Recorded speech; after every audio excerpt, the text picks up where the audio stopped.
everyone. Welcome to my English class of 10. Today, let me continue the chapter from the Diary of Anne Frank. In this class, we are going to learn the diary page that she had written on 20th June 1942.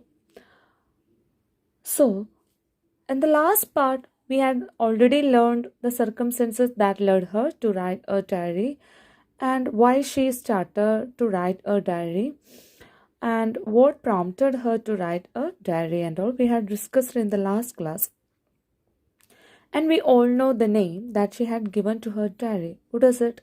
She called her diary as Kitty. So let me read the chapter. Dearest Kitty, our entire class is quacking in its boots. What is the meaning of quacking in its boots? It means that to be frightened, scared, or nervous. So the whole class was nervous because something was going to happen. What is that? The reason, of course, is the forthcoming meeting in which the teachers decide who will move up to the next form and who will be kept back. She said here why everybody was frightened because of the coming meeting of the teachers that will make it clear who will pass and who will fail. That is, who will move up to the next class and who will keep back in the same class, who will not be promoted. Okay. Half the class is making bets. Jean and I laugh ourselves silly at the two boys behind us. Cian and Jack, who have staked their entire holiday savings on their bet. Half of the class is making bets whether they would pass or fail. Anne Frank and her friend CGN, they were laughing at the two boys sitting behind them. Who were those boys? CN and Jack. And why did Anne Frank and her friend laugh at those two boys? What had those two boys done? Those two boys, CN and Jack, they were actually making bets using the money which they had saved during their holiday. From morning to night, it's you're going to pass. No, I'm not. Yes, you are. No, I'm not.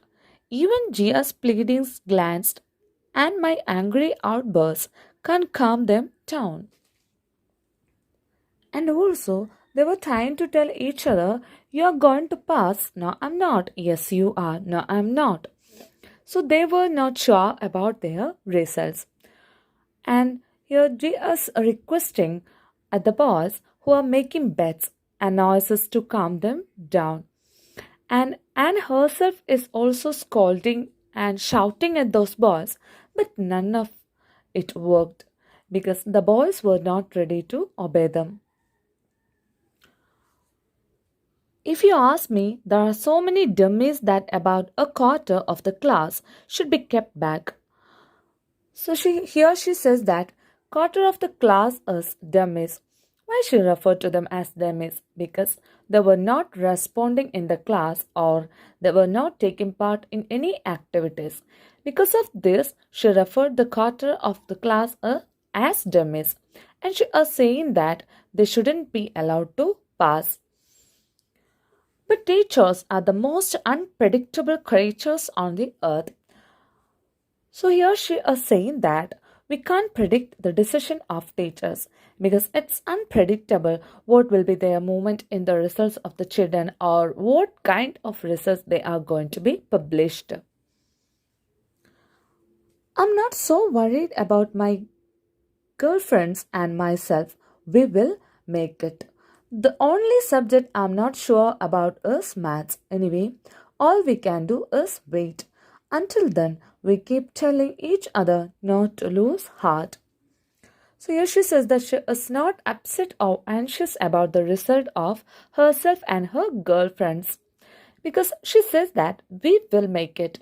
What is the meaning of we will make it? It means that we will pass into the next form.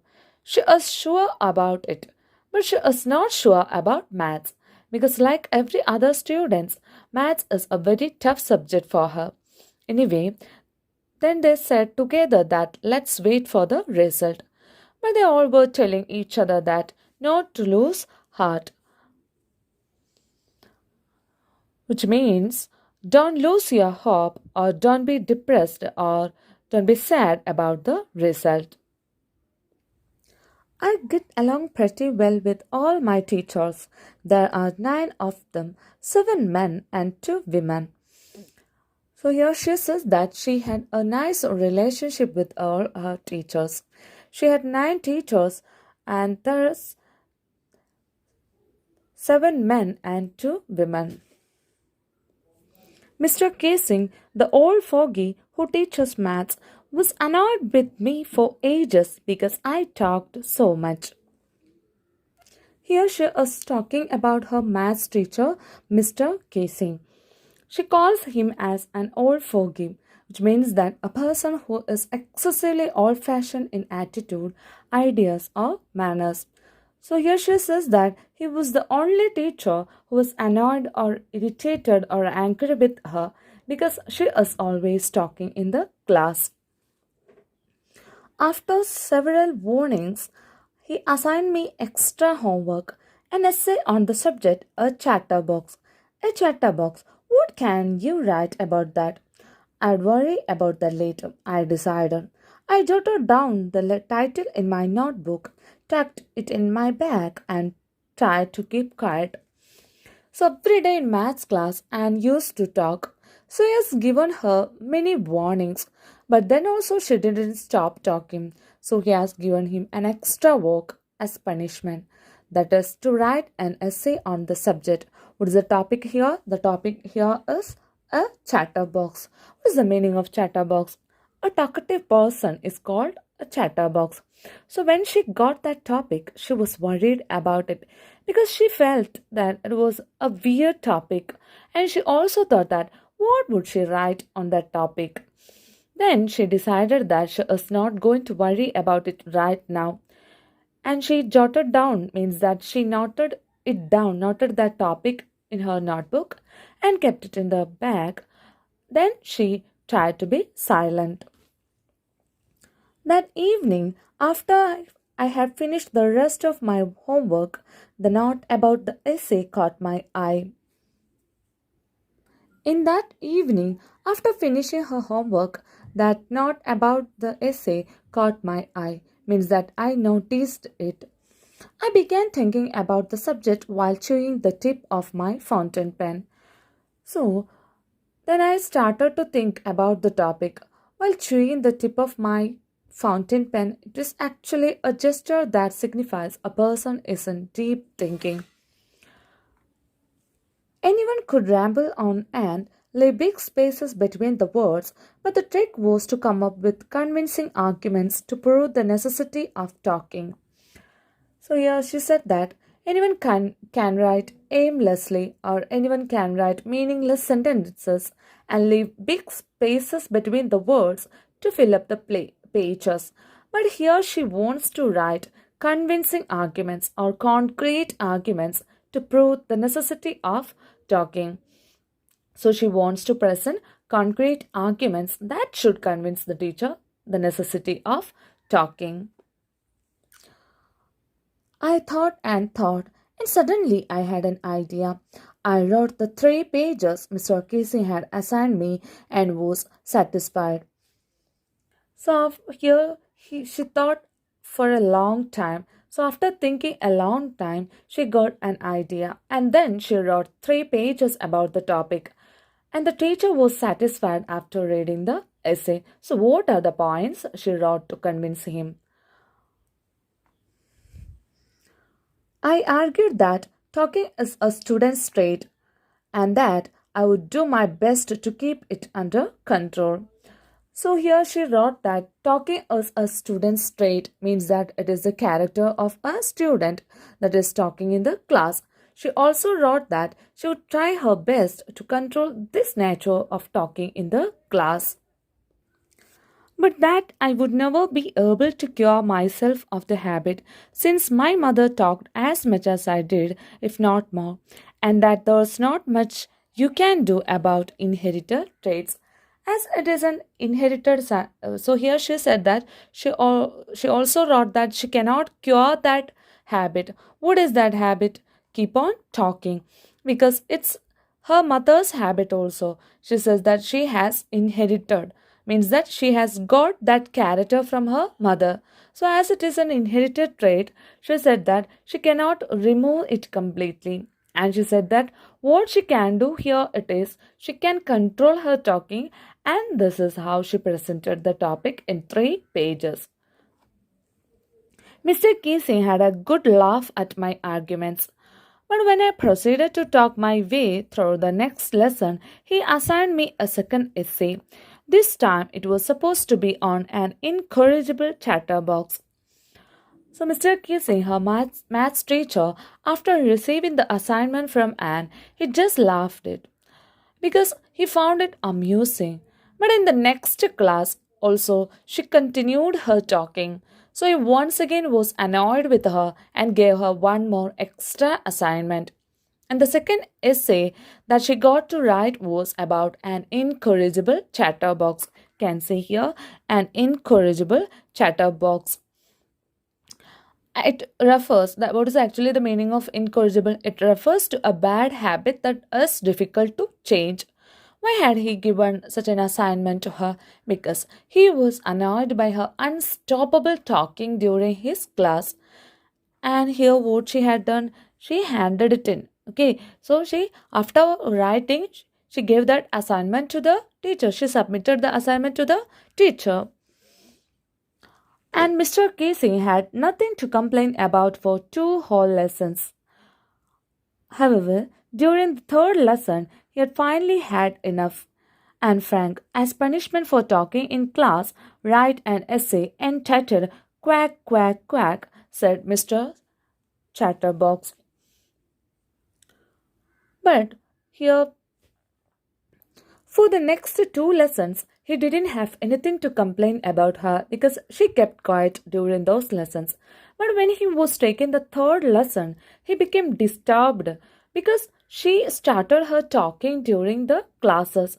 And during the third lesson, he had finally had enough. Means that here you can say he had finally had enough. Means that he had lost his patience because of her talking. So, as a punishment for talking in the class, he gave another assignment on the topic. And what is that topic? Quack, quack, quack, said Mistress Chatterbox. The class roared. I had to laugh too, though I had nearly exhausted my ingenuity on the topic of chatterboxes. So, when the professor had given such a funny topic to write as an assignment, the whole class started laughing, even though she was disturbed. But here she also pretended that she was laughing. And why was she disturbed or worried? Because she had nearly exhausted, means that she had already used up her ingenuity, means that she had already used up her talent, skill, or intelligence to write the other 2 essays about the topic chatterboxes. So, writing once again on the same topic was that she had no more points with her. It was time to come up with something else, something original. So, here this time she wanted to present something very different, something original, that means true to its nature. My friend San, who's good at poetry, offered to help me write the essay from beginning to end in verse, and I jumped for joy. But my friend San, she is very good at poetry, offered me that she will help me to write the essay in the form of a poem. When I got such an offer from my friend, I jumped for joy, means that I became ecstatically happy. Mr. Casey was trying to play a joke on me with this ridiculous subject, but I'd make sure the joke was on him. Actually, the teacher had given such a funny topic to me to write was to make me feel ashamed because of my bad habit of talking in the class. I know it very clearly, but this time I made it sure that I'll make a joke on him by writing in a funny way. So here from this we can understand that by giving this much topics to her, here her actually he wanted to make her feel ashamed because of a bad habit of talking in the class. But this time, what she had done, she made it sure that she'll make a joke on him by writing in a funny way. I finished my poem and it was beautiful. It was about a mother duck and a father swan with three baby ducklings who were bitten to death by the father because they quacked too much. So here she finished writing the poem, and it was actually a very beautiful poem. The poem was written in the form of a story. It was about a mother duck and a father swan. They had three baby ducklings. So the father swan killed their baby ducklings by biting them because they were quacking too much. So is it good for the father to kill his own children just because of they inherited the quality of their mother? So, the one who reads it will think about this. Luckily, Mr. Casing took the joke the right way. So, luckily, Mr. Casing also took it as a joke. He also understood that there is nothing much one can do about the inherited traits. He read the poem to the class, adding his own comments and to several other classes as well. Since then, I have been allowed to talk and have been assigned any extra homework. On the contrary, Mr. Casing is always making jokes these days. He read the poem in Anne's class and in several other classes by adding his own comments. And that day onwards, she had been allowed to talk, and the teacher didn't give her any extra homework as a punishment.